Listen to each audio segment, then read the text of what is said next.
ভারতের ম্যাচ আজকে। তো ভারতীয় অধিনায়ক বাংলাদেশের অধিনায়কের সাথে হাত মেলাননি। তো আমরা কিন্তু বরাবরই বলে থাকি রাজনীতি আর খেলাকে আলাদা করে রাখতে। তারপরও এরকম হচ্ছে, বিষয়টা কিভাবে দেখছেন?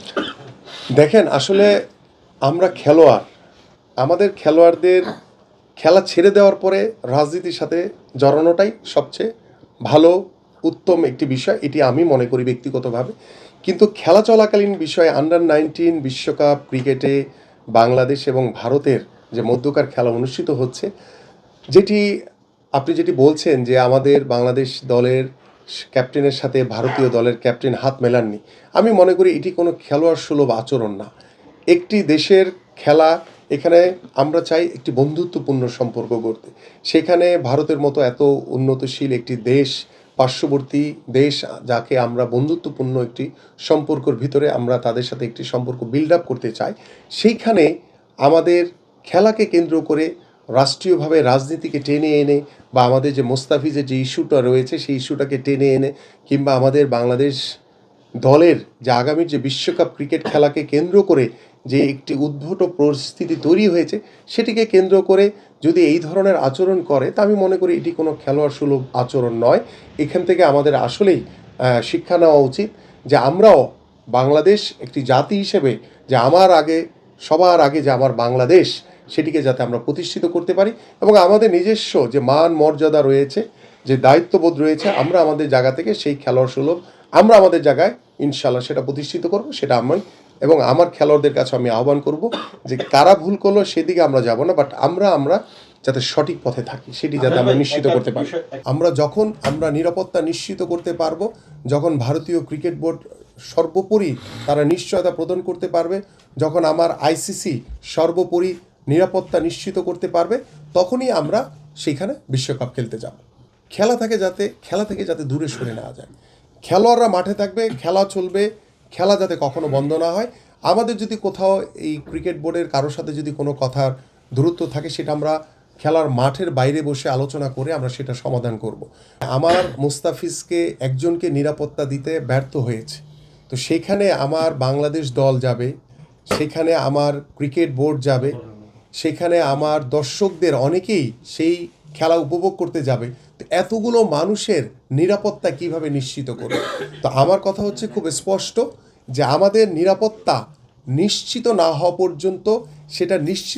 পর্যন্ত, আমাদের এই বিশ্বকাপে খেলতে যাওয়া থেকে আমাদের বিরত থাকা উচিত। দেখেন, আমি সবসময় একটি কথা বলেছি, এবং আমি ডে ওয়ান থেকে বলেছি, যে আমরা স্পোর্টসটাকে একদম স্বাধীন রাখতে চাই, এখানে উন্মুক্ত রাখতে চাই, এখানে সকলের মতামত অত্যন্ত গুরুত্বপূর্ণ। খেলাধুলার সাথে যাতে আমরা রাজনীতির যাতে মিক্সচারটা না করি, এই জায়গা থেকে আমাদের দূরে থাকা উচিত। আজকে যেই মুস্তাফিজকে কেন্দ্র করে যে বিষয়টি তৈরি হয়েছে, আমি মনে করি যে সবার আগে যেহেতু আমার দেশ, সবার আগে আমাদের খেলোয়াড়দের নিরাপত্তা, এটুকু নিশ্চিত করে আমরা আইসিসির সাথে আলোচনা করতে পারি, আমরা ভারতীয় ক্রিকেট বোর্ডের সাথে আলোচনা করতে পারি। আলোচনার মাধ্যমেই কিন্তু অনেক সমস্যার সমাধান অটোমেটিক্যালি হয়ে যাবে।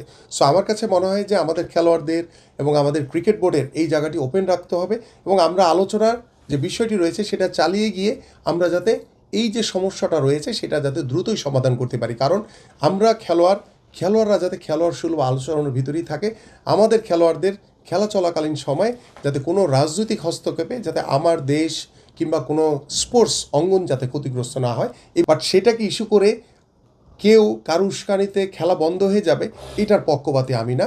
আমরা চাই যে সব কিছুর ঊর্ধ্বে হচ্ছে আমার ক্রিকেট, কোনোভাবেই যাতে আমার ক্রিকেট ক্ষতিগ্রস্ত না হয়, সেদিকে আমার ক্রিকেট বোর্ড বলেন, আমার খেলোয়াড় বলেন, আমরা যারা ক্রীড়া সংগঠক রয়েছি, যারা ক্রিকেট প্রেমী রয়েছি, সবারই একটা দিকে ফোকাস থাকা উচিত, যে বাংলাদেশের ক্রিকেট হচ্ছে আমাদের একটি গর্বের জায়গা। সেই গর্বের জায়গা যাতে কোনো কারো ব্যক্তিগত কোনো কারণে, কোনো ব্যক্তিগত কারো উস্কানিতে যাতে আমার ক্রিকেট ক্ষতিগ্রস্ত না হয়, এদিকে আমি যেমন আপনাদের সহযোগিতা চাই, আমার সরকারে যারা বর্তমানে রয়েছে তাদের কাছেও আমরা সহযোগিতা চাই, আমরা ক্রিকেট বোর্ডের কাছে সহযোগিতা চাই, আমাদের ক্রিকেটাররা যারা রয়েছেন খেলোয়াড়, তাদের কাছেও সহযোগিতা চাই, যে সব কিছুর ঊর্ধ্বে হচ্ছে আমার খেলা, সেই খেলাটি যাতে নিয়মিত মাঠে থাকে, সেই বিষয়টি আপনারা সকলে গুরুত্বের সহিত দেখবেন, এবং কোনো কারণে যাতে আমার ক্রিকেট ক্ষতিগ্রস্ত না হয়। এইভাবে আমরা প্রত্যেকটি খেলোয়াড়ের যে ভবিষ্যৎ, তারা যাতে তার পরিবারকে নিয়ে তারা ভালো থাকে, তারা যাতে আশ্বস্ত বা তারা যাতে ভরসা পায়, সেই ব্যবস্থাগুলো আমরা ইনশাল্লাহ করব। আমি একটা সহজ ভাষায় বোঝাই, সেটা হচ্ছে যে আমাদের একটি ট্যাগলাইন রয়েছে, যে ক্রিয়া হলে পেশা, পরিবার পাবে ভরসা।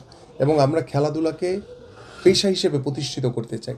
তো যখন একটি খেলোয়াড়ের ভিতরে পেশাদারিত্ব চলে আসবে তখন কিন্তু তার সেই খেলার প্রতি তার যে কমিটমেন্ট, তার দায়িত্ববোধ, তার কর্তব্যবোধ, আপনি দেখেন আপনি যখন সকালবেলা ঘুম থেকে ওঠেন, তিনি যদি সরকারি চাকরিজীবী হন কিংবা তিনি যদি কোনো বেসরকারি চাকরিজীবী হন, তিনি কিন্তু চেষ্টা করেন যে আমাকে 9টার ভিতরে কিন্তু অফিসে পৌঁছাতে হবে। এটা তার কমিটমেন্ট। কারণ তিনি জানেন যে আমি যদি 9টার ভিতরে না পৌঁছাই তাহলে কিন্তু আমার অফিস থেকে আমাকে হয়তো বা শোকজ করা হবে কিংবা আমার কাছে হয়তো জবাবদিহিতা চাবে। তো আমরা যখন খেলোয়াড়টিকে খেলোয়াড় পেশা হিসেবে প্রতিষ্ঠিত করব তখন ওই খেলোয়াড়টিও কিন্তু তার যে কমিটমেন্টটি যে না আমাকে পরিপূর্ণভাবে দেশের জন্য আমার দলের জন্য খেলতে হবে, যদি আমি না খেলি তাহলে তো আমি সেই জবাবদিহিতার ভিতরে থাকলাম না বা আমি তো সেই পেশাদারিত্বের ভিতরে থাকলাম না। তো আমি যেহেতু আপনাকে সরকারের পক্ষ থেকে আল্লাহ যদি আমাদেরকে কবুল করে আমরা সেই পেশাদার ফুটবলার হিসেবে, পেশাদার ক্রিকেটার হিসেবে পেশাদারিত্বর মাধ্যমে আমরা প্রত্যেকটি খেলাকে আমরা পেশাদারিত্বের আওতায় আনতে চাই। তো সেই বিষয়টি আমরা অবশ্যই আমি চাই যে আমরা দ্রুতই যাতে এই সমস্যাটির সমাধান হোক, এবং এটি ক্রিকেট বোর্ড আমাদের যারা রয়েছে তারা হয়তো বা কথা বলছে এবং তাদের কাছে আমি আহ্বান করব যে দ্রুত এটি আইসিসির সাথে কথা বলে আমাদের ভারতীয় ক্রিকেট বোর্ডের সাথে কথা বলে এই সমস্যাটি যাতে দ্রুতই সমাধান করা যায়। যে স্পোর্টসের সাথে যে জড়িত হোক না কেন তাদের একটি দায়বদ্ধতা থাকা উচিত যে আমরা যাতে যে খেলোয়াড়টি আমাদের দলে খেলে বা দেশের জন্য খেলেছে সেই খেলোয়াড়টির পাশে অবশ্যই আমি মনে করি আমাদের ক্রিকেট বোর্ড বা আমার যদি ফুটবলার হয় বা অন্য যে কোনো ইভেন্টেরই হোক না কেন সেই ফেডারেশনগুলোর দায়িত্ব থাকে সেই খেলোয়াড়টির পাশে দাঁড়ানো। সো আমরা মনে করি যে বাংলাদেশ জাতীয়তাবাদী দল বিএনপি আগামীর ক্রীড়াঙ্গন গড়ার লক্ষ্য নিয়ে আমরা যে বিষয়টিকে সবচেয়ে বেশি গুরুত্ব দিচ্ছি সেটা হচ্ছে আমাদের খেলোয়াড়, এবং খেলোয়াড়দেরকে ফোকাস করে সেই ক্রীড়াবিদদের আশা, ভরসা এবং আস্থা নিশ্চিত করার জন্য আমাদের পক্ষ থেকে এবং আমাদের আগামীর দেশ গড়ার যে পরিকল্পনা রয়েছে ক্রীড়াঙ্গন নিয়ে সেটিকে আমরা পরিপূর্ণভাবে বাস্তবায়ন করব ইনশাআল্লাহ। এবং সেই বাস্তবায়নের মাধ্যমে আমি আশা করি যে আমাদের বিগত সময়ে আমরা দেখেছি যখন আমরা খেলোয়াড় বা আমরা যখন খেলি তখন আমাদের অনেক বেশি কদর থাকে, খেলা ছেড়ে দেওয়ার পরে প্রত্যেকটি খেলোয়াড় কিন্তু একটি হতাশাগ্রস্তর ভিতর পড়ে যায়। তারা তখন চিন্তা করে যে আমার পরিবার কিভাবে চলবে, আমি আগামীকালকে আমার পরিবার জন্য কি খাবারের ব্যবস্থা করব।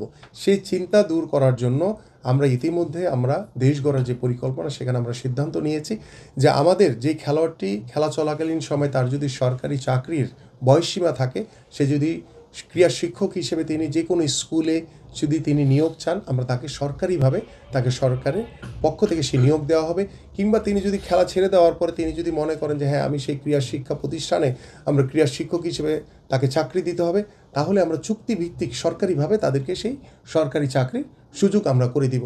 এইটি রাতারাতি পারবো না, এটার জন্য আমাকে 1 বছর 2 বছর 3 বছর আমরা 5 বছর হাতে নিয়ে সেই পরিকল্পনা করতে চাই যে 5 বছর পরে গিয়ে যাতে এটির একটা সঠিক রেজাল্ট আমরা যাতে পাই, এবং সেটির আমাদের অর্থায়ন বাজেট থেকে আসবে, কিভাবে আমরা এটাকে বাস্তবায়ন করব সেই বিষয়গুলো নিয়েও কিন্তু ইতিমধ্যে আমরা দীর্ঘ 2 বছর ধরে এই পরিকল্পনাগুলো নিয়ে কাজ করছি। এখন আমরা অপেক্ষায় আছি যে আগামী ত্রয়োদশ জাতীয় সংসদ নির্বাচনে আল্লাহর রহমতে যদি আমরা নির্বাচিত হতে পারি, আমরা যদি সরকার গঠন করতে পারি, ইনশাআল্লাহ আমরা এই পরিকল্পনাগুলো আপনাদের মাধ্যমে আপনাদের সাথে পরামর্শ করি আমরা ইনশাআল্লাহ বাস্তবায়ন করব। সেই ক্ষেত্রে কিন্তু আমরা সেই কমিটমেন্টটি অটোমেটিক্যালি আমাদের কিন্তু খেলোয়াড়দের ভিতরে তৈরি হয়ে যাবে, এবং আমরা তখন আর ওই কোনো খেলোয়াড় খেলা ছেড়ে দেওয়ার পরও কিন্তু তার ভিতর হতাশা কাজ করবে না, কারণ আমরা খেলা ছেড়ে দেওয়ার পরও তাকে একটি কর্মসংস্থানের রাস্তা তৈরি করে দিচ্ছি। কারণ আমাদের প্রায় বাংলাদেশে আমি যদি শিক্ষা প্রতিষ্ঠান ধরি, প্রাথমিক, বেসরকারি, মাধ্যমিক, আমাদের ভোকেশনাল, আমাদের কারিগরি, মাদ্রাসা সব কিছু মিলিয়ে আমাদের প্রায় 1,48,000 প্রতিষ্ঠান রয়েছে। তো সেইখানে আমরা প্রথমেই পারবো না, আমরা যদি সেইখানে অফিসার এবং প্রত্যেকটি ইভেন্টের জন্য আমরা 5টি ইভেন্টকে বাধ্যতামূলক করব, প্রত্যেকটি ইভেন্টের জন্য 3 জন করে ক্রীড়া শিক্ষক দিব। তার মানে হচ্ছে আমাদের প্রত্যেকটি উপজেলার জন্য 1 জন ক্রীড়া অফিসার এবং 15 জন ক্রীড়া শিক্ষক আমরা নিয়োগ দিব। তারা ওই উপজেলার যতগুলো স্কুল রয়েছে সেই স্কুলগুলোর সাথে কমিউনিকেশন করে সমন্বয় করে আমাদের প্রতিদিন যে ক্রিয়া যে চর্চাটা থাকবে, যে পেশাদারিত্বর কথা বলছি, যে আমরা জাতীয় শিক্ষাক্রমে যে খেলাধুলাকে বাধ্যতামূলক করার কথা বলছি, সেগুলো আমরা বাস্তবায়ন করব। এইভাবে আমরা প্রথম বছরই আমরা প্রায় 7,920 জন ক্রীড়া শিক্ষক আমরা নিয়োগ দিতে পারবো। এইভাবে কিন্তু আমরা প্রথম স্টার্টিংটা এইভাবে করতে চাই। সো আমরা যখন এটিকে একটি পর্যায়ে নিয়ে আসতে পারবো, আমি দৃঢ়ভাবে বিশ্বাস করি খেলোয়াড়দের ভিতরে একটি পেশাদারিত্ব মনোভাব তৈরি হবে, তাদের ভিতরে কমিটমেন্ট তৈরি হবে, তাদের ভিতরে জবাবদিহিতা তৈরি হবে। সব ধরনের খেলার খবর পেতে সাবস্ক্রাইব করুন সঙ্গে থাকুন খেলার পাতার।